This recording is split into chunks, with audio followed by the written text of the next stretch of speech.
أعوذ بالله من الشيطان الرجيم. بسم الله الرحمن الرحيم. رب اشرح لي صدري ويسر لي أمري واحلل عقدة من لساني يفقهوا قولي. أما بعد فقد قال الرحمن في القرآن. بسم الله الرحمن الرحيم. إنا أعطيناك الكوثر فصل لربك وانحر إن شانئك هو الأبتر. ہمارا موضوع چل رہا تھا کوثر مفسرین کی نگاہ میں. ہم نے پچھلی ویڈیو میں کچھ اقوال بیان کیے تھے کہ کوثر سے کیا مراد ہے. بعض نے کوثر سے مراد جنت میں ایک نہر ہے وہ مراد لیا جس کا نام کوثر مشہور ہے، لیکن بعض مفسرین نے مختلف معانی اس سے مراد لیے. اسی طرح علامہ سیوطی نے اپنی تفسیر در منصور میں لکھا ہے کہ کوثر کا معنی خیر کثیر ہے، اور ابو البشر نے روایت کی ہے، ابو البشر سے روایت ہے کہ کوثر جنت میں ایک نہر ہے. اس نے کوثر سے مراد وہ نہر لیا جو جنت میں موجود ہے. اور سعید ابن جبیر سے بھی ایک روایت ہے، وہ روایت کرتے ہیں کہ جنت میں ایک نہر ہے جس سے مراد خیر کثیر ہے. اسی طرح اہل سنت والجماعت کے ایک بہت بڑے عالم ہیں فخر الدین رازی. انہوں نے بھی اپنی تفسیر میں کوثر سے مراد اولاد رسول صلی اللہ علیہ وآلہ وسلم لیا، اور اس نے اپنی تفسیر میں بتایا کہ کوثر سے مراد صدیقہ طاہرہ حضرت فاطمہ الزہرا سلام اللہ علیہا مراد لیا ہے. یاد رہے کہ علامہ سیوطی نے بھی اپنی تفسیر در منصور میں کوثر سے مراد خیر کثیر لیا، اور فخر الدین رازی نے بھی اپنی تفسیر میں کوثر سے مراد اولاد رسول جناب زہرا لیا ہے. اور اسی طرح علامہ طبرسی نے بھی تفسیر مجمع البیان میں کوثر سے مراد خیر کثیر لیا ہے. اب دیکھنا یہ ہے کہ جو لوگ رسول اکرم صلی اللہ علیہ وآلہ وسلم کو ابتر کے طعنے دیتے تھے، ابو جہل، ابو لہب، آج دیکھنا یہ ہے بڑی کائنات میں، اس بڑی دنیا میں، کہ وہ جو طعنے دیتے تھے ان کی نسل کتنی باقی ہے. اگر ابو جہل اور ابو لہب کا نام ہے تو بس نام کی حد تک ہے.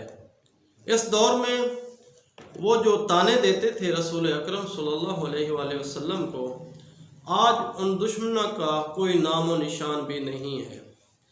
اگر دوسرے حوالے سے اگر اولاد زہرا دراصل اولاد رسول صلی اللہ علیہ وآلہ وسلم ہے، اگر اولاد زہرا کو دیکھا جائے، اولاد رسول کو دیکھا جائے، تو مختلف ممالک میں اپنی سطح فکری تک نظر دوڑائیں تو مختلف تعداد ملتی ہے.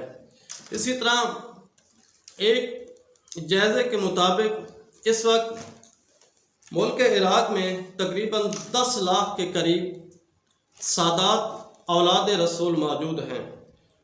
اسی طرح ایران کا جائزہ لیں، مصر کا لیں، ایران میں اس وقت 30 لاکھ اور مصر میں اسی طرح 50 لاکھ اولاد رسول موجود ہیں. اسی طرح باقی ممالک دیکھ لیں، انڈونیشیا ہے، پاکستان ہے، سوڈان ہے، کوئی ممالک دیکھ لیں، کوئی ممالک مبالغ بہت دور کی بات ہے، دنیا کا کوئی خطہ ایسا موجود نہیں ہے جس میں اولاد زہرا موجود نہ ہو۔ دنیا میں کوئی ایسا خطہ نہیں، کوئی ایسا ٹکڑا موجود نہیں ہے۔ خطہ بہت بڑا ہے، اگر کوئی ٹکڑا لے لیں، کوئی ٹکڑا ایسا موجود نہیں ہے کہ جہاں اولاد زہرا نہ ہو، جہاں اولاد رسول نہ ہو۔ اور کائنات اگر باقی ہے تو اولاد زہرا اولاد رسول کی وجہ سے باقی ہے۔ اگر آج یہ دنیا باقی ہے تو اولاد زہرا کی وجہ سے موجود ہے، کیونکہ یہ جو کائنات باقی ہے، یہ جو کائنات موجود ہے، کبھی بھی کوئی وقت کوئی دور حجت سے خالی نہیں رہا۔ اگر اس چیز کو دیکھا جائے تو اس وقت اولاد زہرا کی وجہ سے ہی دنیا قائم ہے۔ اگر ہم اپنے امام مہدی علیہ السلام اگر دیکھا جائے تو اس کی وجہ سے یہ دنیا قائم ہے۔ اور اگر تاریخ میں پڑھا جائے، وہ جو تانے دیتے تھے، اگر ان پہ سوال کیا جائے، ان کی تاریخ پڑھی جائے، کیا یہ جو کائنات امام مہدی کی وجہ سے موجود ہے، کیا یہ امام مہدی اولاد زہرا ہے یا نہیں؟ اولاد زہرا میں سے ہی ہیں امام مہدی علیہ السلام، اور انہی کی وجہ سے یہ کائنات باقی ہے۔ اور رہی بات باقی وہ لوگ جو تانے دیتے تھے، آج ان لوگوں کا کوئی نام و نشان باقی نہیں ہے۔ اور اس وقت اس دور میں جہاں بھی نظر ڈالیں، جہاں بھی سطح فکری تک آپ چلے جائیں، ہر جگہ، ہر خطہ، ہر ماحول میں اولاد زہرا موجود نظر آئے گی۔ چاہے دشمن کا ملک ہو، چاہے اپنا ملک ہو، چاہے وہ ملک ہو جہاں کوئی نہ مانتا ہو، وہ ملک ہو جو مانتا ہو، جہاں بھی چلے جائیں اولاد زہرا نظر آئے گی۔